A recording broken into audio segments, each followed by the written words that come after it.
E você já contou pro pessoal que tá aí do que nós vamos falar? Eu comecei a falar que a gente está acompanhando as notícias aí da COP, vendo os pronunciamentos, e que esse tema da ecoansiedade surgiu, né? Ansiedade climática, o que que é isso? Já tem documento que fala sobre isso. Então a gente vai falar um pouco sobre essa questão, né? Tantas ansiedades, agora eu vou ter a eco-ansiedade também. Meu Deus do céu! Ecoansiedade, ansiedade climática, é um termo que nasce ali em 2017 por conta de um relatório que foi escrito pela Associação Americana de Psicologia, onde eles trazem as ansiedades, né, isso que eles colocam nesse grupo de ecoansiedade, como ansiedades relacionadas as mudanças climáticas, né? Por conta das mudanças, o que que isso tem produzido, né? E eles definem isso como uma resposta psicológica à mudança climática, como que é sentido como conflito, recusa, culpa, fatalismo, medo, desamparo, resignação. Quer dizer, a pessoa começa a ser tomada por esse tipo de sentimento. A questão climática, ela adianta uma angústia que a gente não precisaria viver, né, se a gente considerar a nossa microvidinha aqui, que é a angústia da morte, né? Ela aponta para uma direção de aniquilação da espécie, né, da vida como ela está posta hoje no planeta. Nesse sentido, é um tema muito angustiante, é um tema muito desagradável, é um tema que afasta as pessoas do debate e é um tema difícil da gente abordar com a clareza e a seriedade que ele precisa ser tomado, porque a gente fala desses limites, né, do limite de uso dos recursos naturais, né, até quanto o planeta aguenta. Olha só, você está falando que, de certo modo, um olhar de que isso antecipa o fim, ou a morte, ou o fim da humanidade. Mas sabe o que eu acho que é outro motivo que faz a gente fugir desse tema? Ou tá junto com esse que você falou dos limites, com essa questão do limite de uso dos recursos da terra? Eu vou ter que mudar o meu jeito de viver.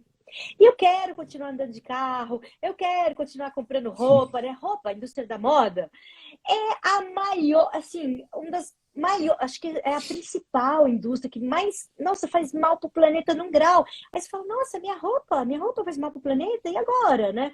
Então tem que comprar Hoje eu roupa que vi vai. um discurso, né, Fala. falando que 1%, os 1% mais ricos, eles estouram o limite de emissões em 30 vezes. Agora, É. existem algumas consequências da mudança climática que vão afetar nossa saúde mental por outras vias. Por exemplo, o transtorno de estresse pós-traumático depois de uma enchente, depois Ah, de um furacão, ou a depressão, ou a ansiedade, ou a angústia que alguém que vive uma situação de seca ou de incêndio enfrenta durante a tragédia climática, né?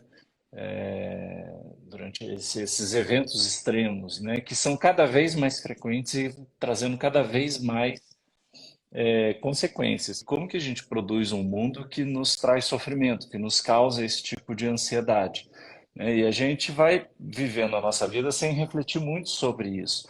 E aí a gente começa a observar certos fenômenos, como isso que chamam de ecoansiedade, se propagando e se tornando cada vez mais frequente. Por quê? Porque a gente está produzindo um mundo onde o ser humano não é comportado, né? Não comporta o ser humano mais esse mundo. O ser humano é alguma coisa que está aqui meio que para fazer continuar funcionando, mas meio que atrapalha também, né? qual a diferença de ansiedade e angústia? Por quê? Eu vou te falar. Eu tenho a sensação em mim que eu não sinto eco-ansiedade, eu sinto eco-angústia. Quando eu penso em ansiedade, eu penso numa coisa assim, tô ansiosa, quase como se uma coisa acontecer. E o fim do mundo, do planeta, do climático, não me dá ansiedade, me dá angústia. E aí eu não sei se existe essa resposta do que eu acabei de Não, é perguntar. Se... interessante isso que você associa, né? A angústia, quer dizer, a angústia como antecipação da morte. O Freud vai muito por esse caminho, né? Ele fala de um sinal de angústia, que seria, em última instância, a percepção de que algo está sob ameaça, né? Quer dizer, a ameaça à própria vida, né? A gente, na verdade, não, o Freud vai dizer que a gente nem sente angústia de verdade, que a gente sente é um sinal da angústia, porque se a gente sentisse angústia de verdade, talvez fosse tão poderoso, né, que a gente talvez não desse conta, né, de lidar com tamanha dilaceração. Eu acho que uma das grandes questões da eco-ansiedade é porque ela mata o otimismo, né? É a sensação de que os sonhos estão interditados, né? A gente não pode mais sonhar, a gente não pode mais ter perspectiva de futuro, porque não tem futuro, o futuro é devastação. Então, quando é como se você suspendesse a possibilidade do sonho, do devaneio, né, da esperança, do otimismo, como falou Felipe, né? E quando você suspende tudo isso e tira isso das pessoas,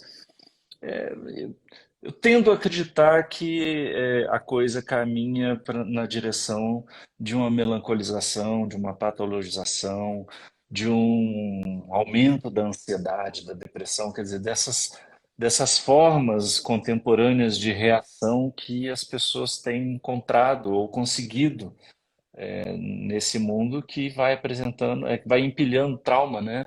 É um atrás do outro, assim. O que eu gostei de chamarem de eco-ansiedade é porque eles juntaram, quase falando o que você falou, tá, mas de outro jeito, mas é que eles juntaram o mundo e o ser humano num sofrimento mental, assim, o sofrimento mental humano com uma questão do mundo.